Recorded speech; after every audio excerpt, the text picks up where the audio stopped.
I greet you in Jesus' precious name. Welcome to the booth. I want to ask you today, are you facing up to your problems? Or are you running away from them?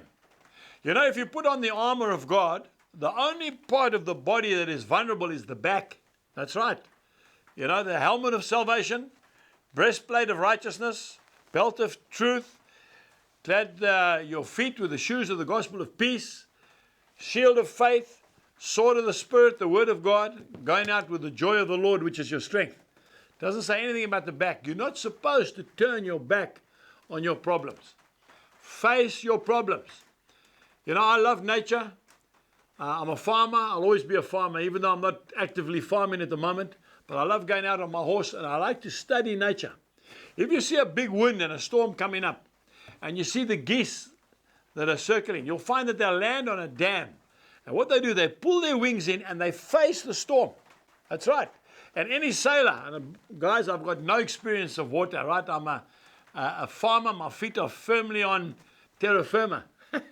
But they'll tell me that if they're caught in a storm, they'll face that storm with that boat, pull in all the sails and just ride the storm out.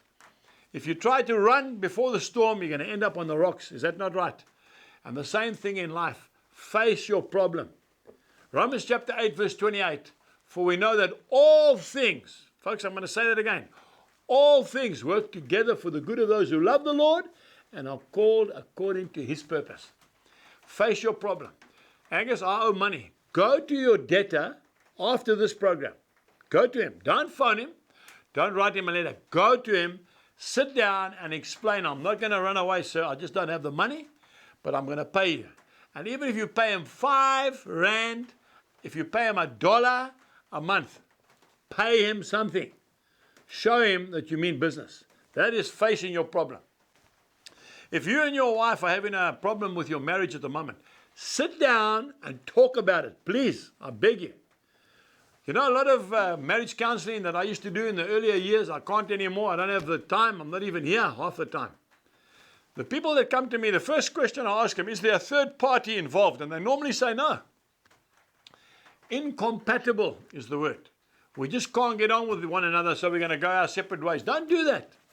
You made a promise before God on your wedding day, until death do us part. It's a covenant you've made. Sit down and face the storm. Face your problem. Don't run away from it. Yeah, but Angus, he doesn't want to talk to me, or she doesn't want to talk. No, sit down together and talk it out.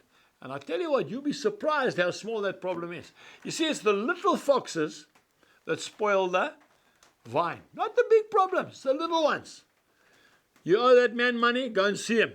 Tell him you're not going to run away. Don't put me in jail because then I can't pay you. I will pay you. And you know something, he'll wait for you. Because it's logical. Why must he put you in jail? If you're going to give him his money back, but go and see him. When you keep avoiding him, he thinks you're trying to run away. And he will get you arrested and you will go to jail. So do it. Face your problem. If you've got a problem at school, face up to it. And I tell you what, God will go before you and he'll make a way for you. You see, as a Christian, we are not entitled to have any secrets. That's right. What you see is what you get. I've got nothing to hide. That's why I sleep well at night. Before I was a believer, I was always ducking and diving, trying to get out of this and get away from that. No more. If I've made a problem, if I've offended you, I'll say, I'm sorry, and let's get on together. There's healing. It's like that big wound, you know. They keep putting a plaster over it, that big boil. Take the plaster off, get a sharp scalpel and lance it, get the muck out, leave it open, and it'll heal. As soon as you cover it over all the time, it's going to get worse. Same thing in life. Go to Jesus. He'll give you a game plan, and then use the game plan, and you'll be free. Just believe the word of God. Until next time, goodbye. We trust that you have been blessed by today's message. For more information, please visit angusbuchan.com.